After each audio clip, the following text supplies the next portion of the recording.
going to introduce our first speaker, who will be then followed by our panelists in the Q&A. Beth Martin is a teaching professor in environmental studies and the interim director of the climate change program at Washington University in St. Louis.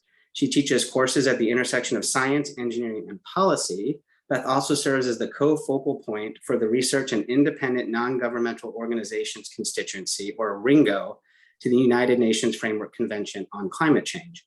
Beth, a registered professional engineer, received her master's degree in environmental engineering and bachelor's degree in civil engineering from Washington University in St. Louis, and holds a bachelor's degree in math from Birmingham Southern College. Beth, thank you for joining us today, and please feel free to start. Thank you, Hugh. Could I ask, actually, if I could, those of you that are comfortable, if you wouldn't mind turning cameras on. And speaking in a panel, it's always, I don't know, you just get something from people's faces like, okay, they understand, and yeah, no, they're not getting it. So it can kind of, help to see faces if you're able and comfortable doing so. So thank you for having me. Thank you for Drexel for hosting this panel. And in addition to kind of what I do, I'm also a super proud, teaching mom, as two of my students will be on the panel and sharing with us later. So my task in this first couple of minutes is just to give some background on COP. So as a quick question, and you can use the hand feature or raise your hand, I'm curious with the group that we have here, when we say COP, outside of what Hugh just shared, who knows what that means?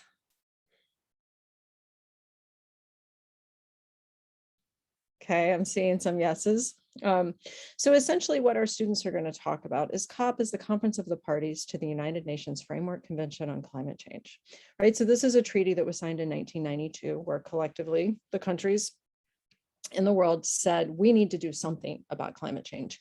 Exactly what that something was as yet to be determined, but acknowledging that climate change is an issue and a challenge, and that collectively the world needs to come together to do so. So that happened in the early 90s. That led to the Kyoto Protocol, which then led to the development of the Paris Agreement. So the Paris Agreement is also a treaty within the confines of the UNFCCC. So when you go to COP, you're actually going to the Conference of the Parties, which is a meeting of the parties of the United Nations Framework Convention on Climate Change. You're also going to the CMP, which is the Conference of the Parties to the Kyoto Protocol. And you're also going to the CMA, which is the Conference of the Parties to the Paris Agreement. So essentially, it's the large annual meeting where all of the countries that have signed on and said, yes, we're going to abide by this treaty with respect to climate change, come together to continue to identify what work needs to be done and how to advance that work, right? So, if we look back to 2015, when the Paris Agreement came into play, it set out a new idea and direction for the way in which the world was going to approach international climate action.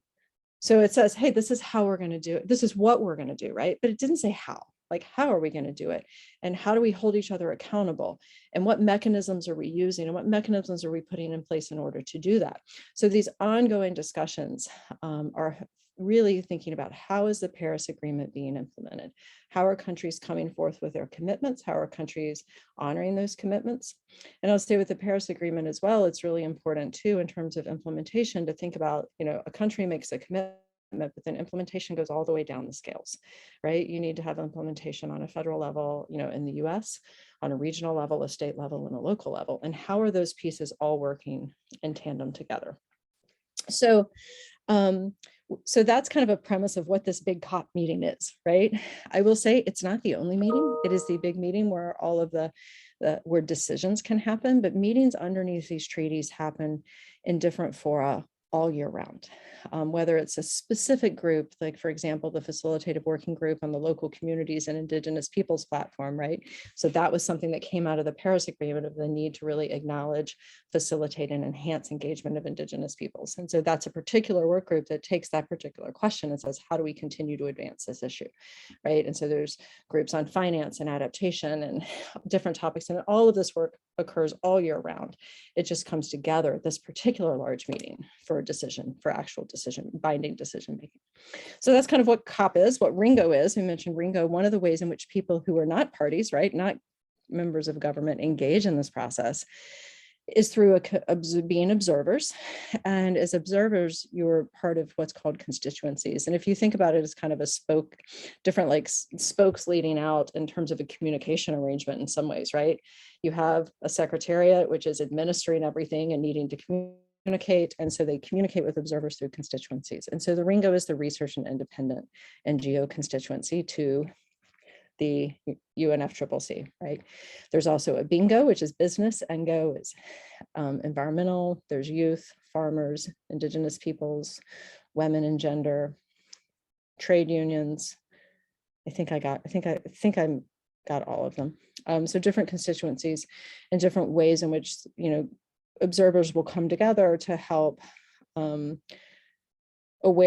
aware of what's happening in the negotiations. Some constituencies are advocacy oriented. So for example, when the gender action plan was being developed, the women and gender constituency were very interested in how that took shape, what it looked like, and did a lot of their own agenda setting and advocacy as the text was being drafted and negotiated, and meeting with negotiators and trying to help kind of push things forward. So constituencies are a way in which observers are able to connect with each other around mutual interest when they're engaging in the process.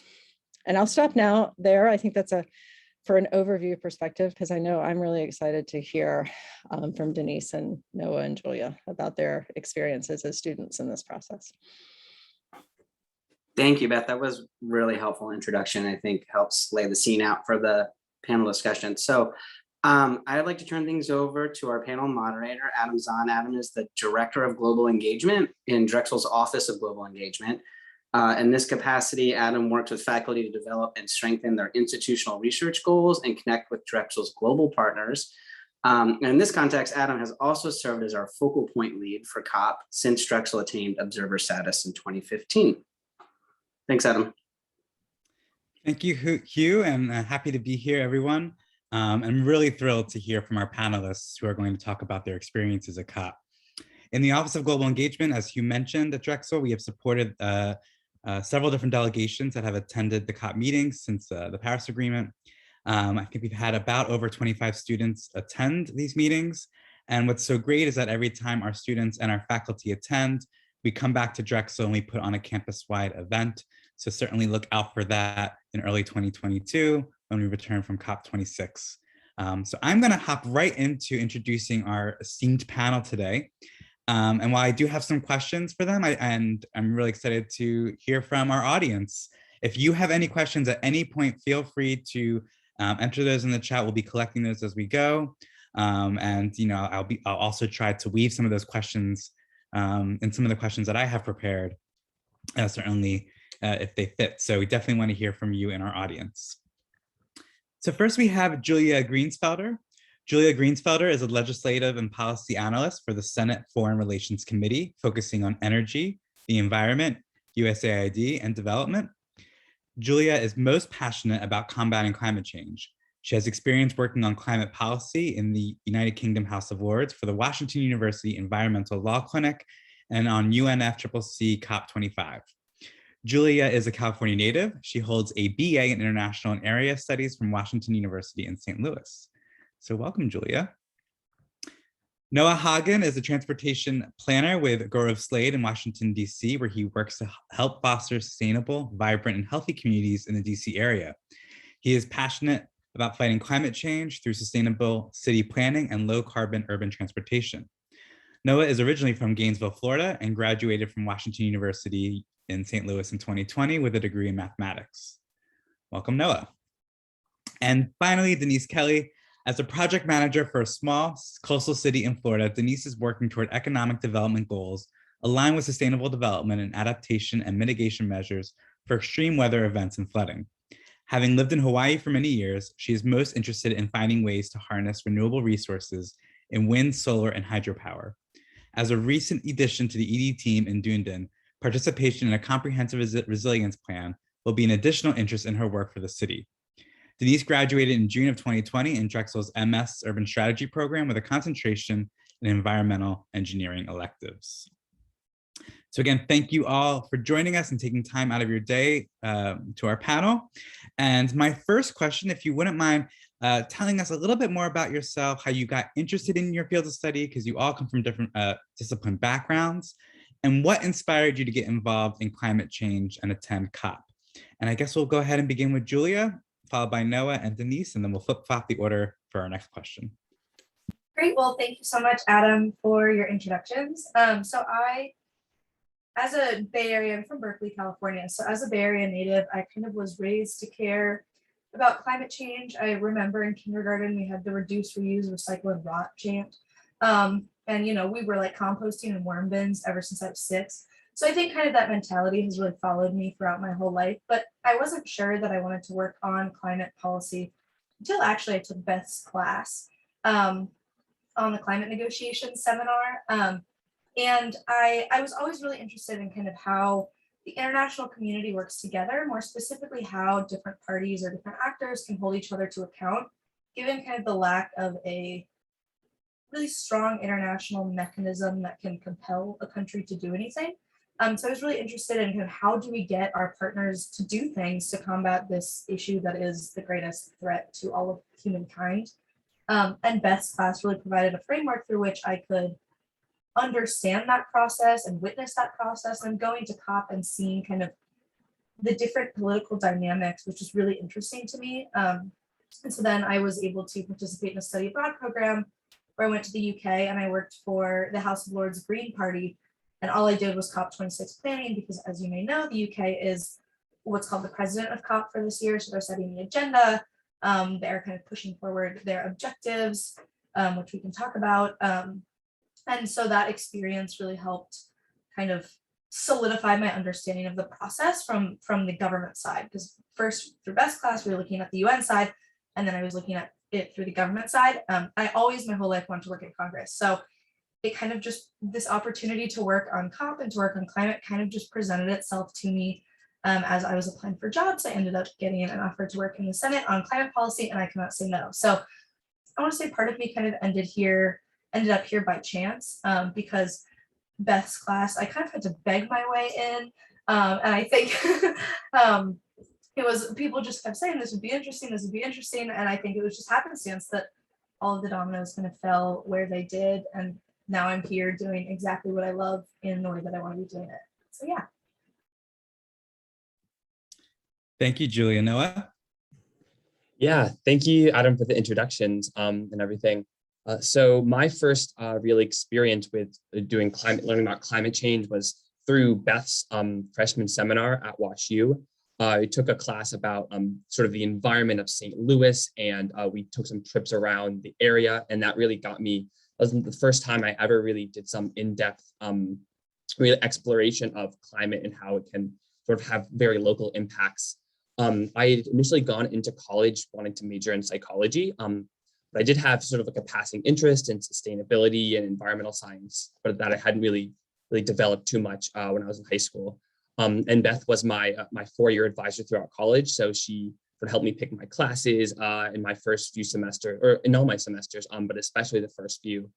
And at one point, she encouraged me to take these environmental science classes, and also recommended that I apply for an internship at WashU at the WashU Office of Sustainability. And I got a position with that office. I had a summer internship where I worked with the alternative transportation team, where we did some promotion and engagement regarding sustainable transportation on campus. We did things like encourage people to take the metro in St. Louis, making it easier for people to bike and walk on campus, and kind of generally pushing campus operations towards more sustainable operations.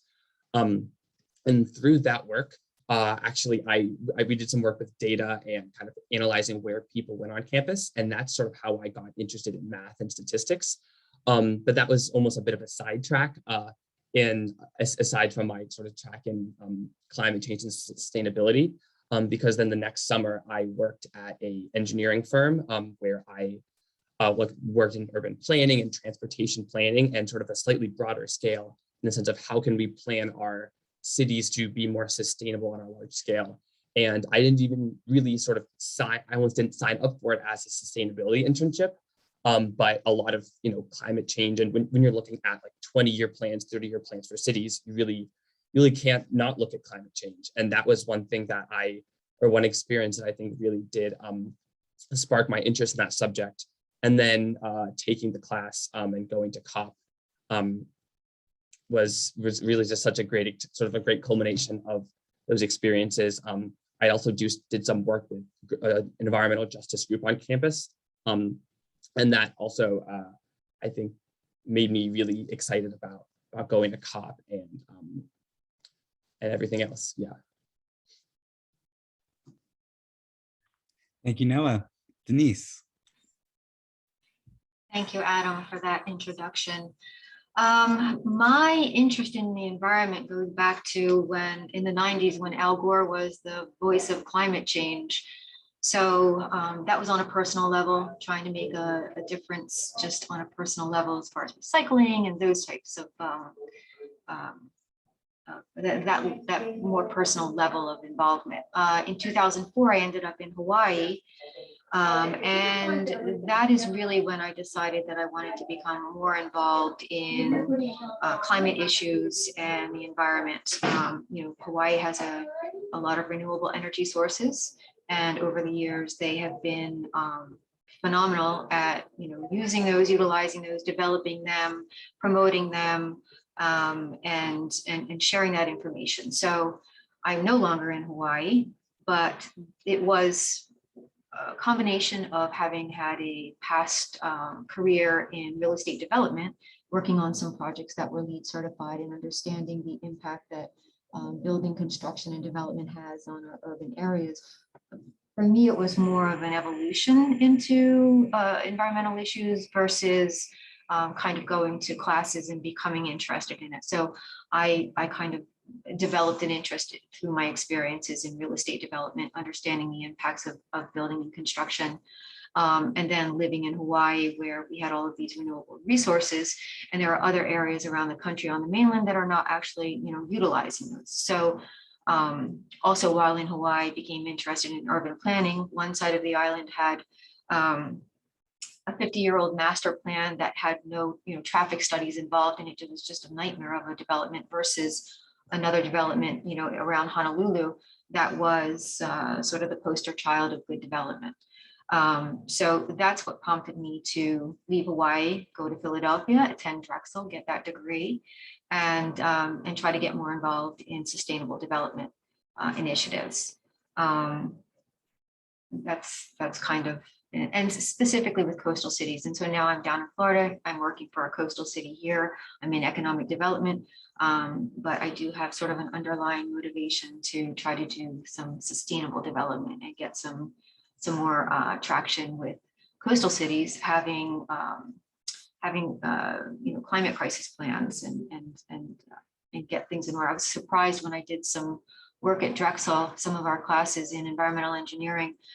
We did presentations on environmental impacts, and I researched doing coastal cities, and it's amazing how many coastal cities we have in our country that have no plan whatsoever.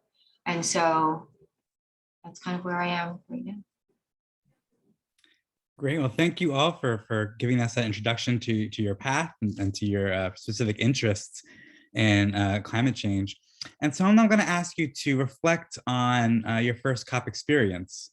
So you all attended your first COP in 2019 in Madrid. And so I'm curious about what your expectations were going into COP25 and what were some of your major takeaways. So we'll go in reverse order this time. Denise, if you wouldn't mind starting us off. Sure, I get to continue my conversation today. I actually went into COP having a completely open mind. I did have sort of like some ideas about what I wanted to attend as far as some of the sessions, but I really did go in with an open mind. I wanted to get a much better understanding of sort of the high level negotiations. So I wanted to kind of sit in on some of those sessions and understand, like, why are some of our nations not actually hitting their goals? What's impacting them? And then what is, how does the negotiations with all of the nations there support maybe, those people who are not hitting their goals? I really wanted to have a better understanding of that. So that was probably the thing that I went in specifically looking to attend. And then again, I wanted to kind of be really open-minded. So I tried to attend sessions of varying topics in climate change.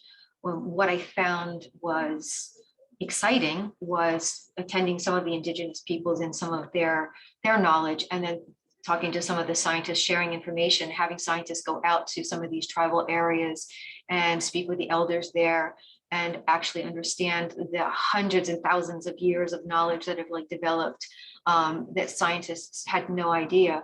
I was fascinated by that. So that was one of the things that was an unexpected and pretty amazing takeaway, because it was very nice to hear that they're actually, you know, using that knowledge to further our research and development. I found it, you know, fascinating. Thank you, Denise. Noah?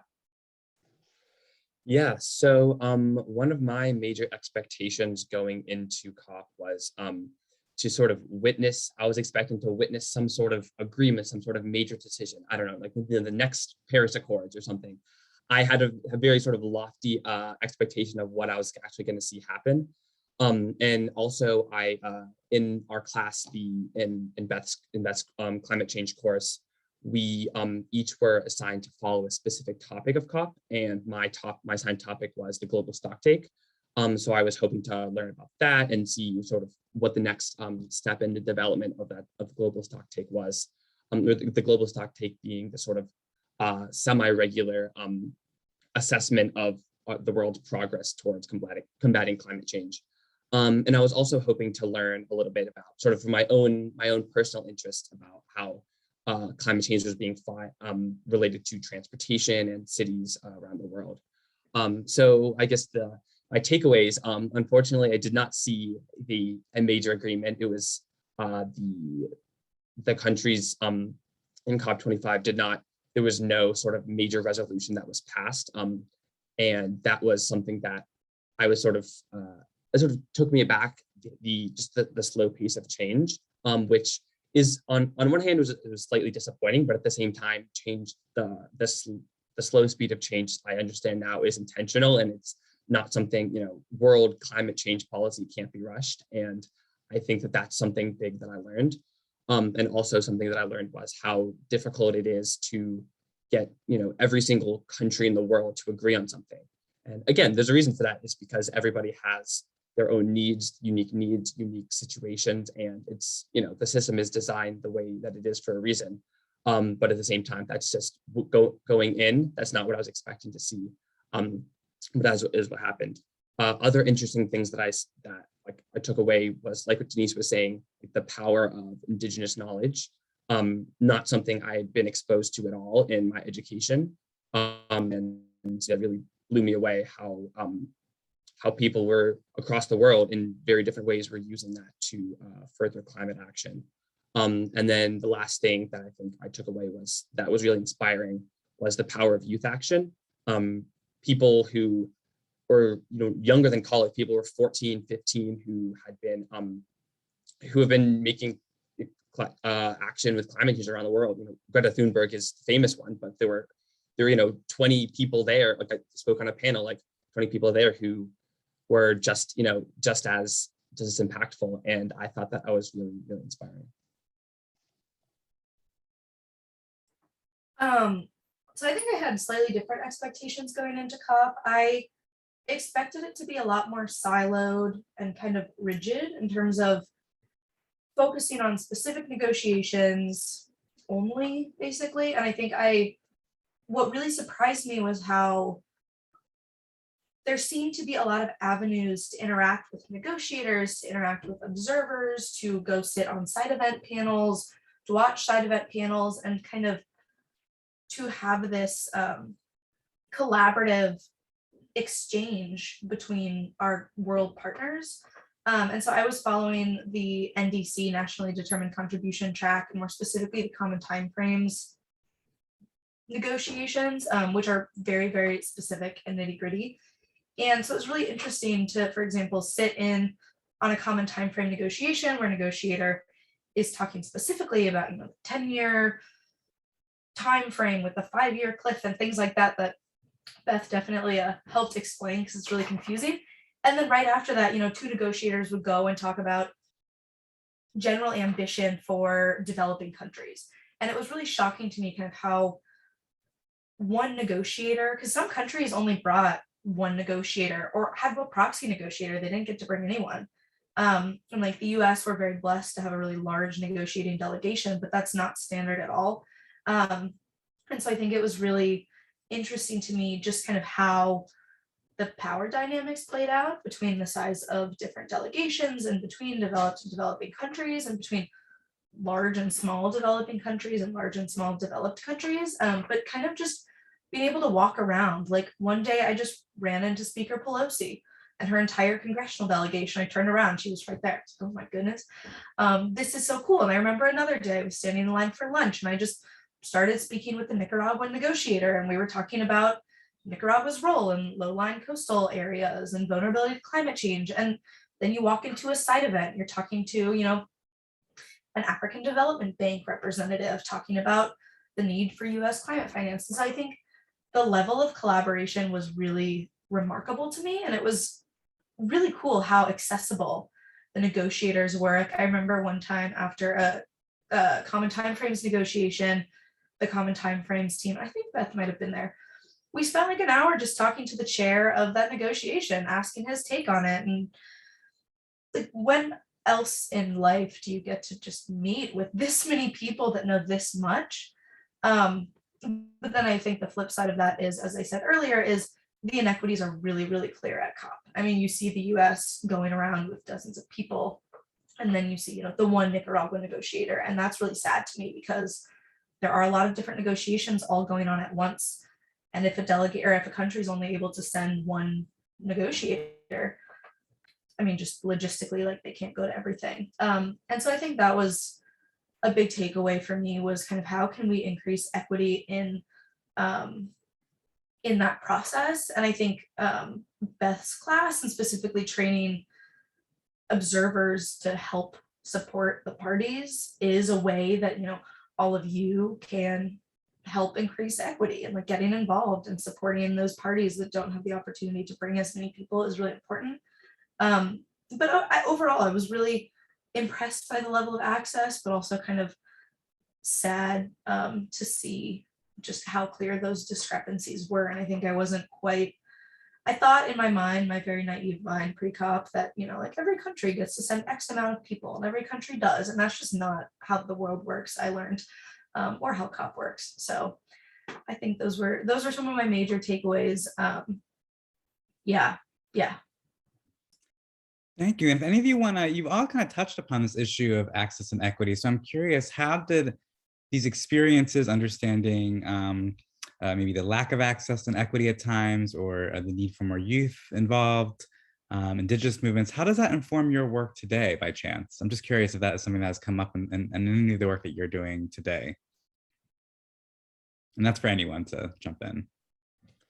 Yeah, one thing that I thought of is, so I'm working as a transportation planner in DC, and there are a lot of income inequalities in DC, and it's, you look like the map of the city, it's very clear sort of where different different income levels live throughout the city. And it's important. It's one thing that, so taking away from COP and other experiences, sort of bring that into my own work, is sort of recognizing that sort of solutions that may work in one part of the city will not work in the other part of the city. Something maybe climate change interventions or transportation solutions that work for one group of people will not necessarily work for everybody. And sort of approaching it as a one size fits all kind of solution sometimes will do more harm than good. Yeah, I think so right now I'm doing a lot of work planning for COP26, supporting a number of government representatives who will be going.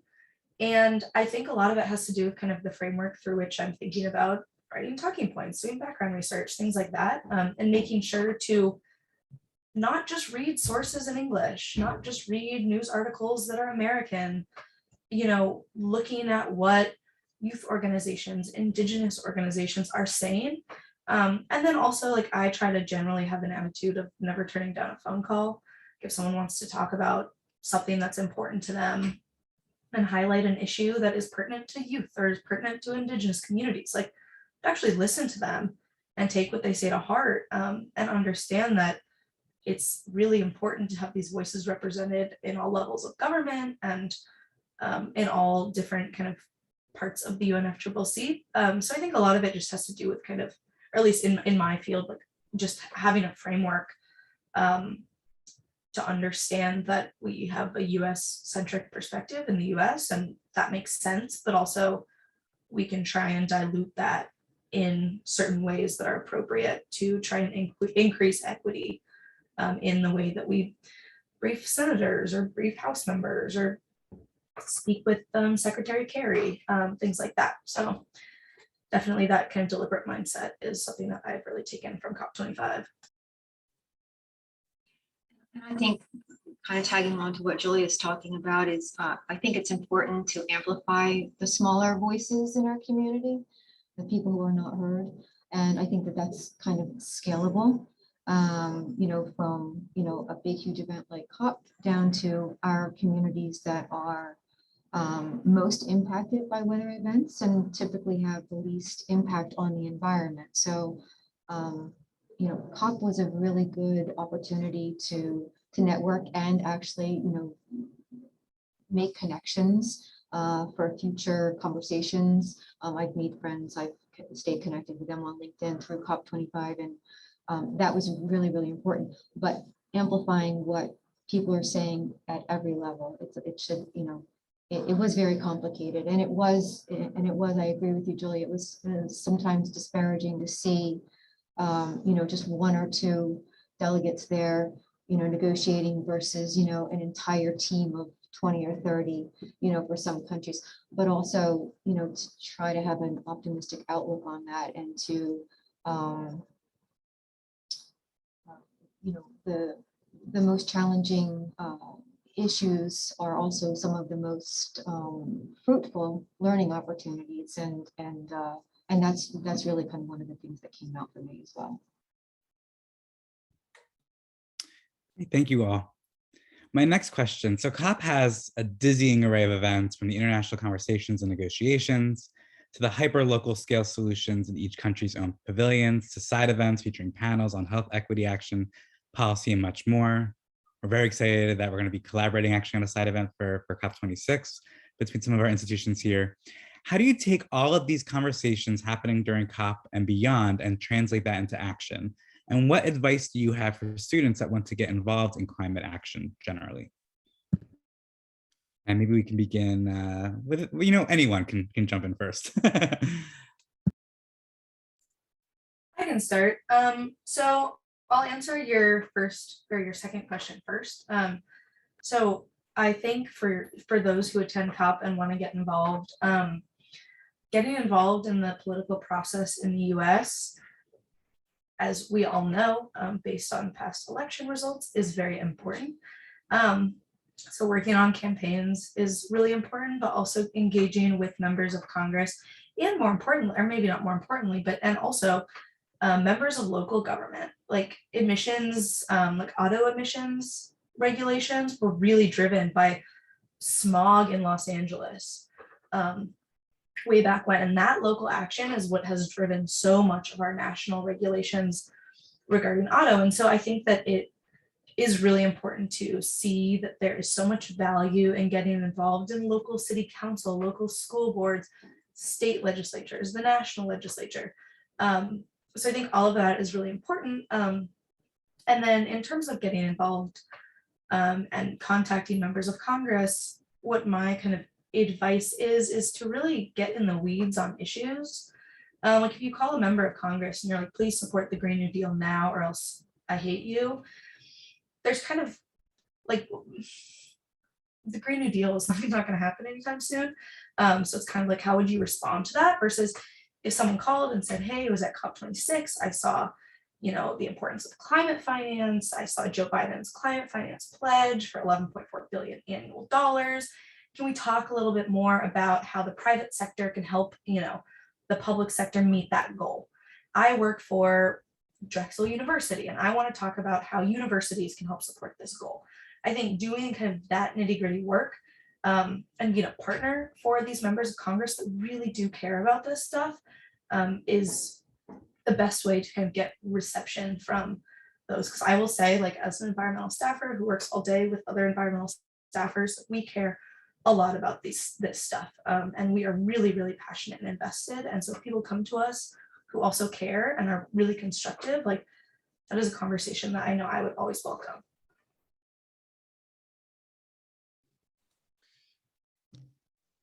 Go ahead. Okay. Yeah. So something I would say is there's that if you want to get involved in this kind of action, you can just find an area that excites you, because there is every single thing, anything you can think of, you can apply sustainability and climate change action to. Any area, any field of study, field of work. It really does touch every part of our lives. So I think, like, don't get discouraged if something like maybe policy is not your thing, or if like engineering is not your thing. Like, there is something out there for everybody. And there's always a way to get involved. As Julia and Denise were saying, networking and connections are, so important.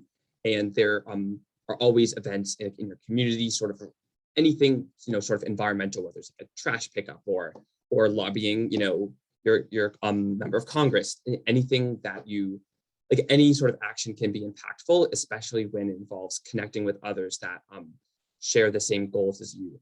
And one way that I like to think about it is that there's no action that's too small, because things have a ripple effect. If you talk about climate change to one friend, then maybe you inspire one person, and then they'll talk to a friend, and they'll talk to a friend. And that's how change is made, is through those small actions. Yeah, just talking to people, or if you're following COP, telling people about what's going on and talking to your friends about it and having discussions. And even just because if there's maybe whatever the international agreement ends up being, or whatever the politics of your city, state, nation are, whatever the current political climate is, just because it doesn't align exactly with what you want to happen or your personal climate goals, it doesn't mean that there's nothing that can be done. Obviously, supporting leaders and electing good leaders is very important and is one of the best things that can be done, but that's not all. And there are a lot of things on a small scale that can be done that sort of, when pulled together, have a very large impact. This was a great question, I thought, because,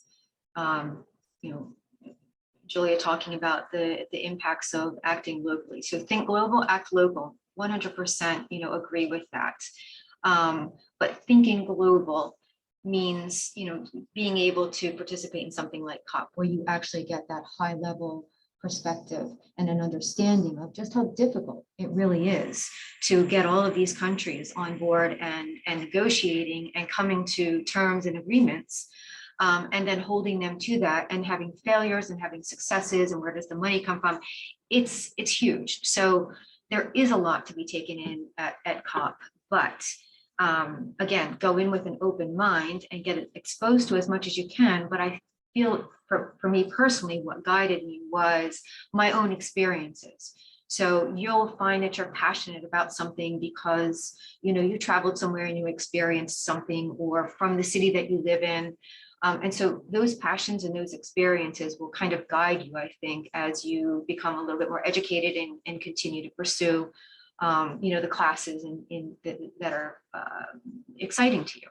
But I do think that it will be connected to your experiences and your travels. I've lived in a lot of cities around the country when I, was working in development, and every city had different issues and problems with climate.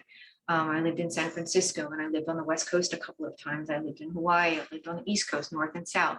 So, all of those cities had different, issues. I lived in urban areas, and then really, interesting areas like where I am right now, coastal city in Florida.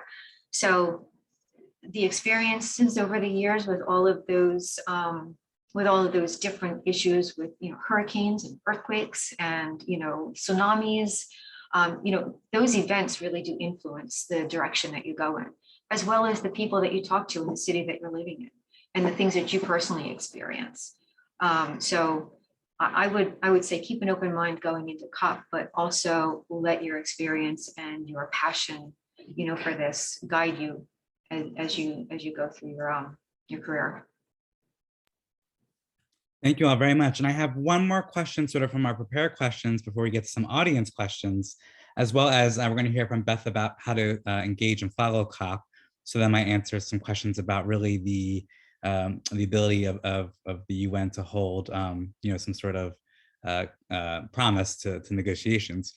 But COP26 will be different this year, right? The US under President Biden is participating in COP for the first time since 2016. And due to the pandemic, the event looks very different this year, and much of the global South is unable to attend due to inequities in vaccine distribution. So I'm just wondering, as COP26 approaches, what is going through your minds?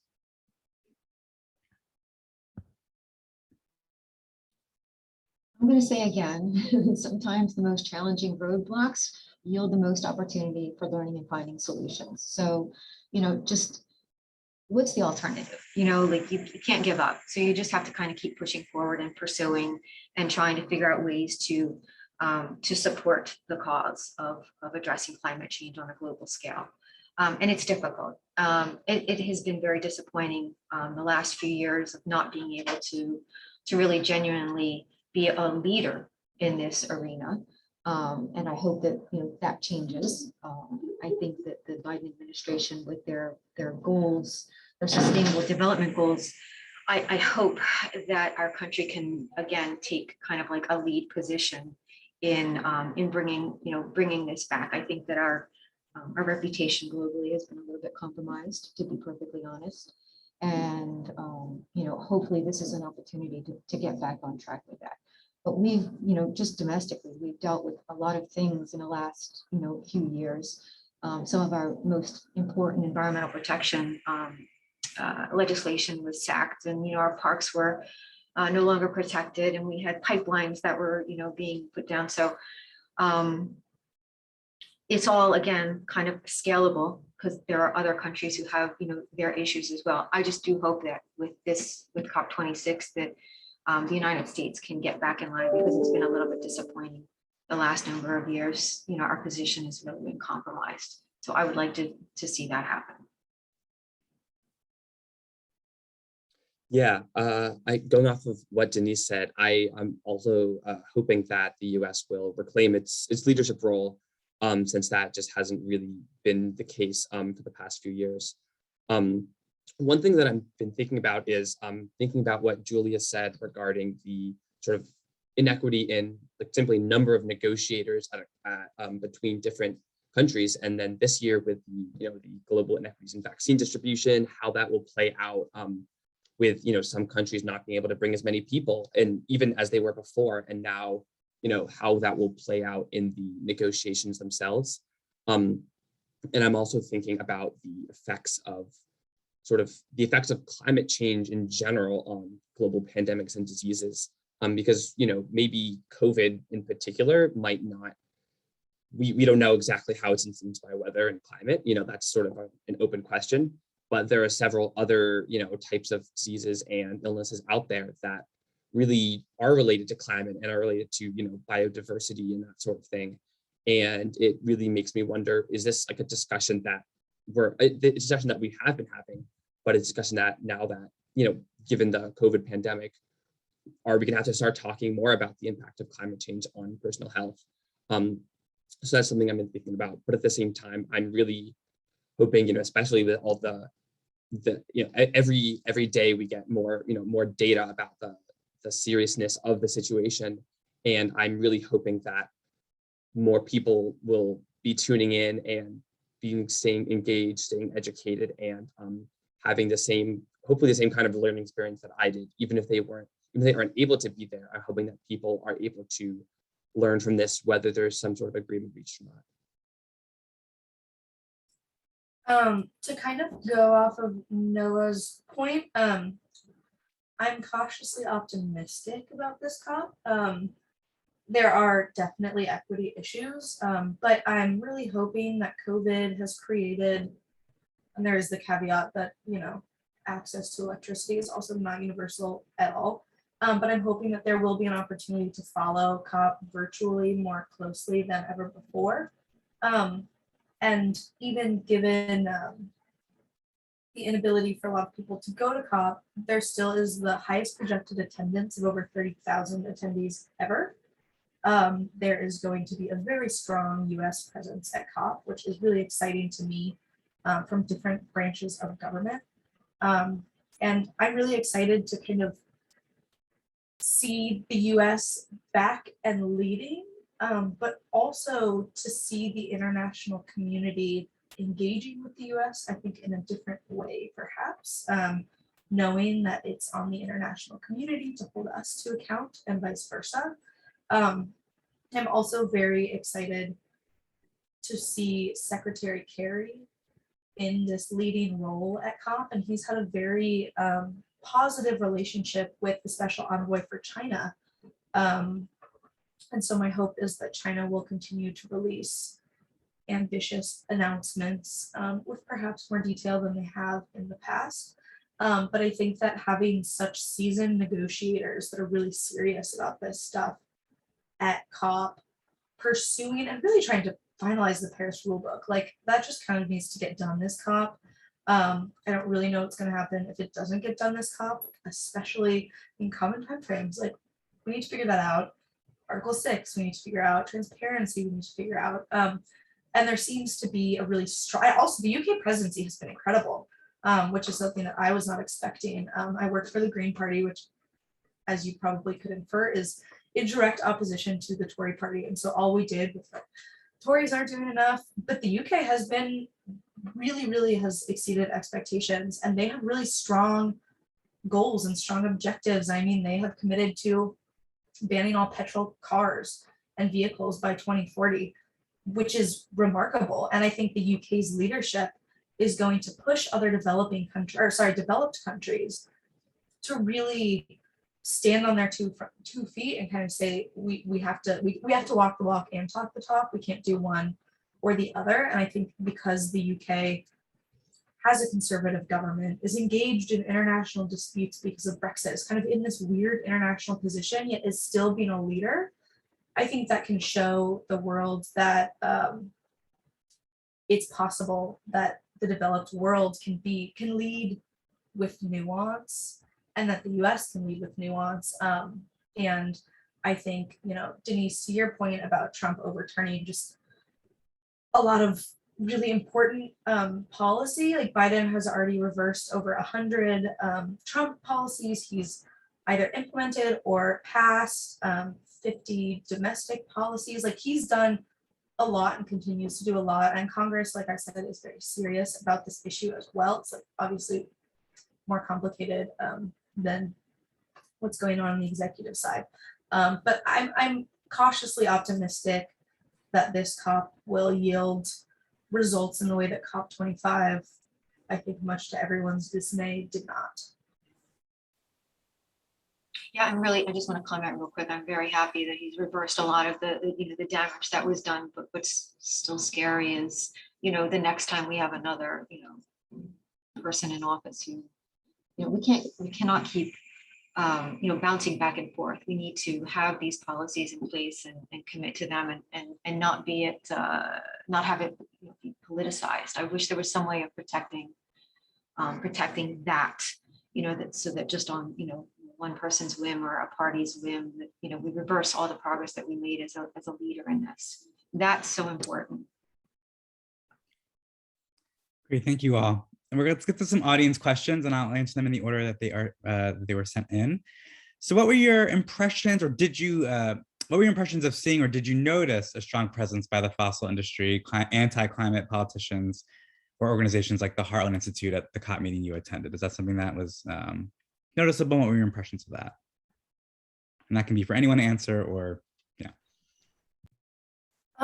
I didn't notice it that much when I was there. Granted, it's possible that like they were there the second week and we were there the first week. But I think my overall thoughts, like they're engaging. That's a start. I think that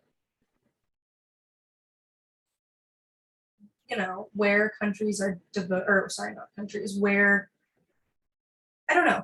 I have mixed feelings, but I think that there does seem to be an acknowledgement from the corporate community that climate change is real and that it matters. Granted, the engagement differs based on what the industry is and what the company is, and if it's, specifically an anti-climate lobbying group, but I think them being there and being present to engage and to be challenged by people like Denise, Noah, and I, who can walk up to an Exxon person and be like, hey, can you tell me what Exxon is doing? Like, can you explain to me why this makes sense? Like, I think those interactions do make a difference. I don't know how big of a difference they make, but I think I'd rather them be there than be absent from the conversation entirely. I have to kind of agree with Julia. I was first surprised to have realized that they were there, but then also pleasantly surprised because I was optimistic and hoping that they were there to also learn and educate themselves on, what we're concerned about as environmentalists, as, people who are genuinely concerned with climate change and climate issues. I was keeping my fingers crossed that it wasn't that they were just trying to adjust their messaging, to support their businesses or, but, one of the things that was interesting in those high level discussions for some countries who were not able to meet their goals, it was the funding, and so having, gas and oil representatives there and knowing that so much money is still going to those resources versus renewable resources, and that, there are countries that are unable to meet their goals because they simply don't have the funds. Not that they don't have the heart for it, but they don't have the funds to support, their initiatives. And so it was a surprise. I tried to be, again, like I said, optimistic about what their intent was. But again, better that they're in the conversation, at least understand where we're coming from. Maybe they can find a pathway to do something. I pay attention to seeing commercials on television, reading articles, in all of our in our climate change journals and whatnot. That what are they doing? What are some of their initiatives? How are they trying to address it? Car companies are slowly going towards hybrids and slowly going towards electric vehicles. Some of the gas and oil companies are looking at renewable sources. They're slow, but at least they're looking at it. And maybe that came from attending COP. So I agree, Julia, I'd rather have them there than not. So. Yeah, I would agree with what's been said so far in the sense of it's better to have them in the conversation. So at least that they know what's going on. They know we're here. They know we're not going away. And to also just kind of remind people who are at COP, people who are following COP, that these forces are still in the world that are sort of actively working against our message, just so it serves as a reminder that sort of this is what we have to overcome. And this is what, that it really, I think was almost like sort of like inspiring sort of to sort of see what needs to be done and what progress needs to be made. Great, thank you. There's another question about what role subnational organizations can play. And I'm wondering actually, Beth, if you might be able to address that a little bit when you give your COP overview, because I think that might tie in about how to follow COP a little bit. So I think we have time just for one more question from the audience.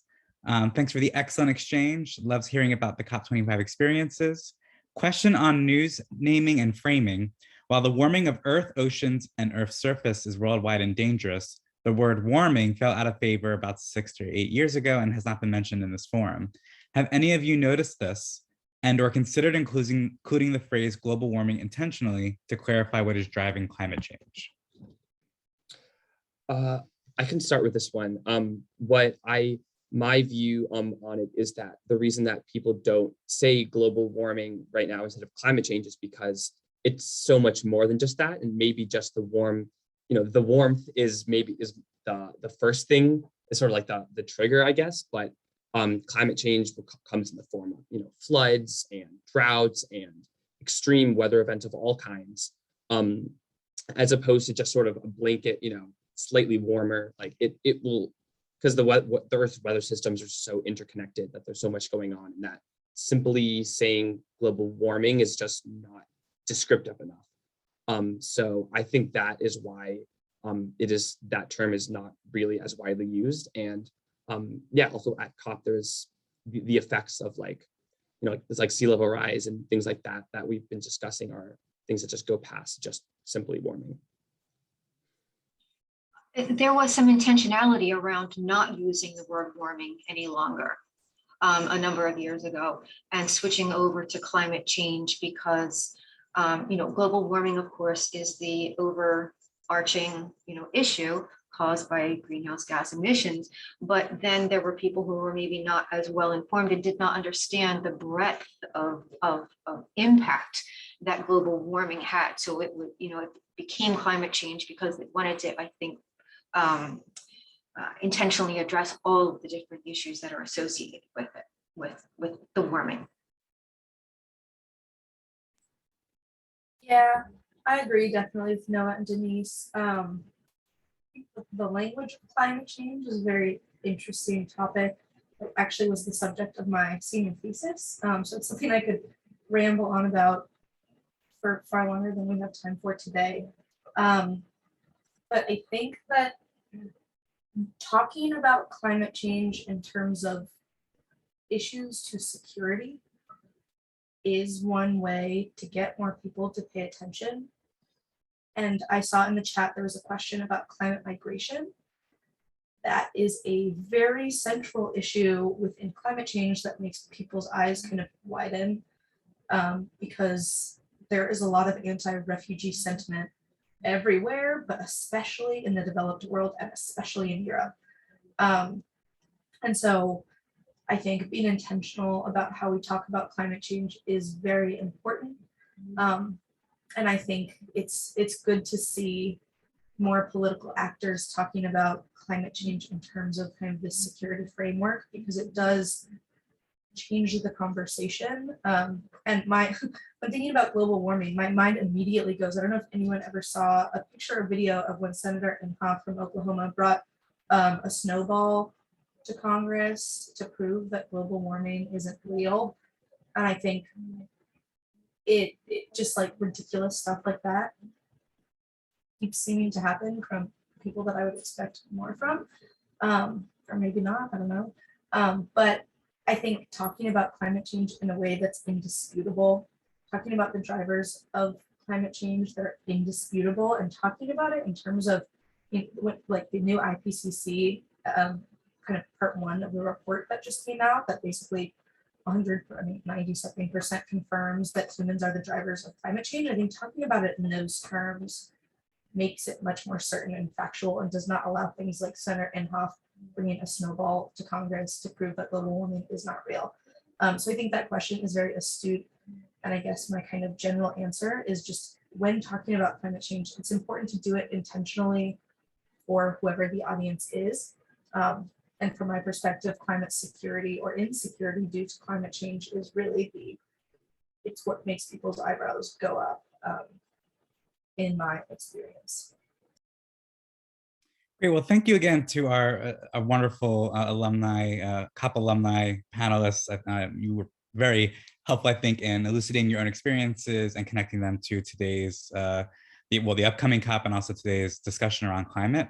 Are there any parting words you might have before we turn it back over to Beth? Any last thoughts, final thoughts? I think, well, first of all, I thank you everyone for listening to us. I just love engagement in general on this issue because it is so important. But I think given, that Beth is going to round this out, I think understanding the nuance and the nitty-gritty of negotiations makes it a lot more fruitful to engage. And so understanding like the agenda items, what the Paris rulebook is, what Article 6 is, it's really complicated, but I think there are resources, and I'm sure Beth can direct you to them most expertly. I'm happy to try. It helps to engage more directly. And I think if we overall can engage kind of on these nitty-gritty issues in a way that's really informed, when we go to people like members of Congress and say, we need to talk about Article 6 and our climate finance commitment and how that manifests in the reconciliation package, like that's what makes people pay attention. And so I think just engaging in panels like this is really wonderful, and really taking the time to learn that nitty-gritty, even though it's really hard and technical, is just so wonderful. And so I encourage everyone to continue what you all seem to already be doing.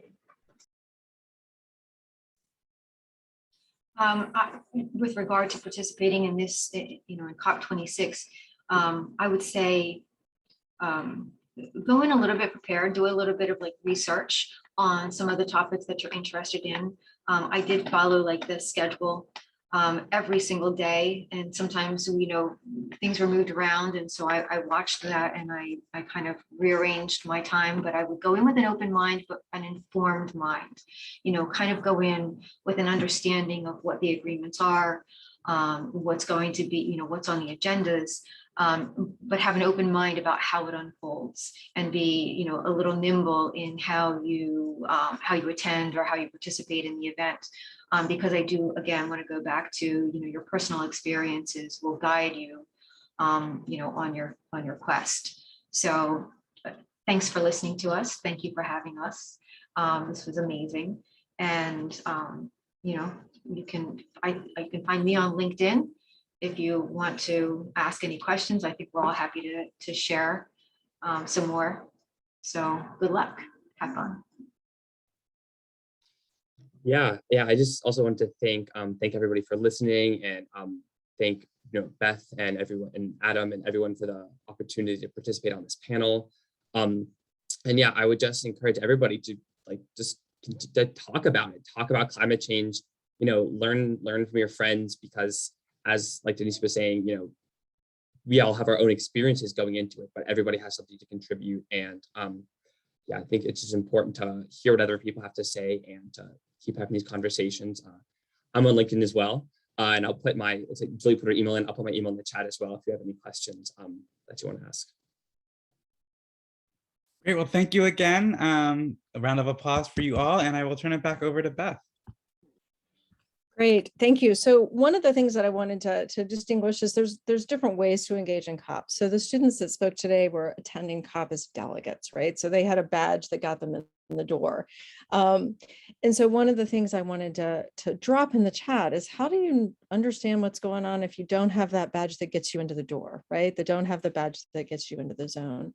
So I dropped in several resources in the chat if you kind of want to keep a pulse on what's going on.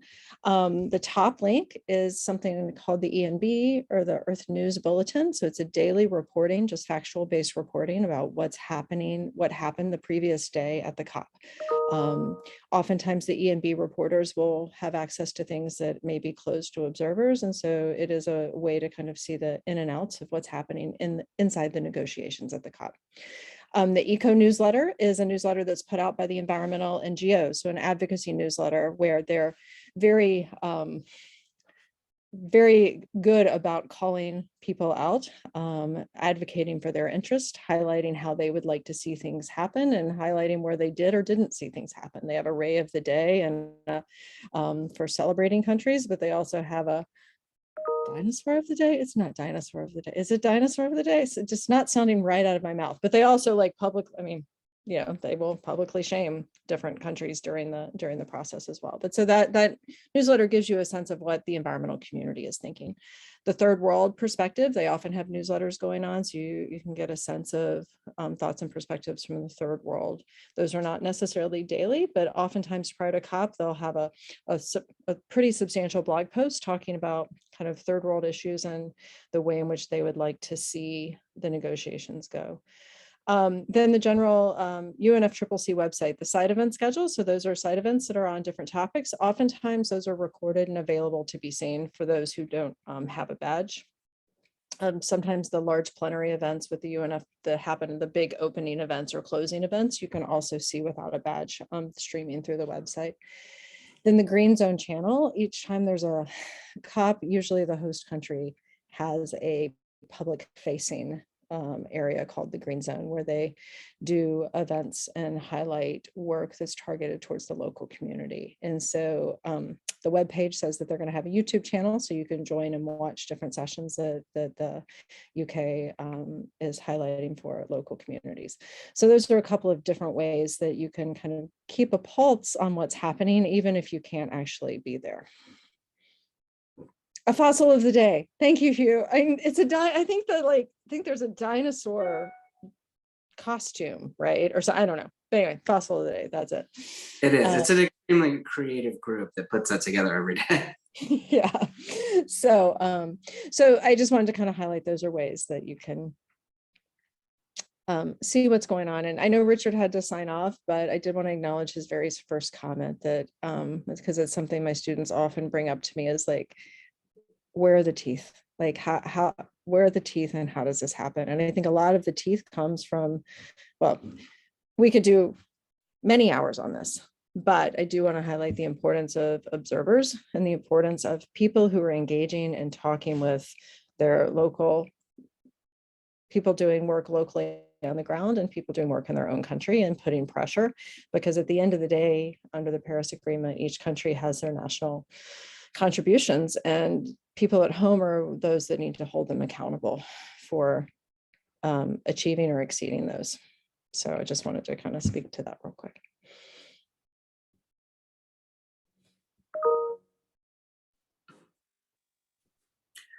Well, we want to thank everybody for attending today. It's been great. Thank our panelists, Julia, Noah, and Denise, and Beth for really, I think, providing a lot of really important context. And I think, you know, a process that can be hard to follow as an outside observer. And I think all those resources that you dropped in the chat, Beth, are super helpful. And the fact that you clarified like what is fact-based and what's going to be advocacy-based makes us all better observers of the process. And then, of course, Adam, thank you for moderating. It was really great.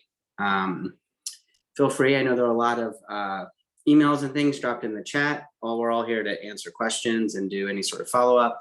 I think Corinne is going to drop in. As I said, our next panel is going to be on careers in sustainability, but also I think we're going to try to highlight, which is a particular interest of not only our students, but I think many students, is even if my job isn't directly tied to sustainability, what can I do to advocate in my workplace? What are things that changes I can make? So that's going to be the focus of our next talk. And I think Corinne is going to drop in the chat the link to our website that has all of our past recordings, and we'll house all the future recordings for the Climate Your Speaker series. So thank you again to everyone for attending. We really appreciate you taking the time.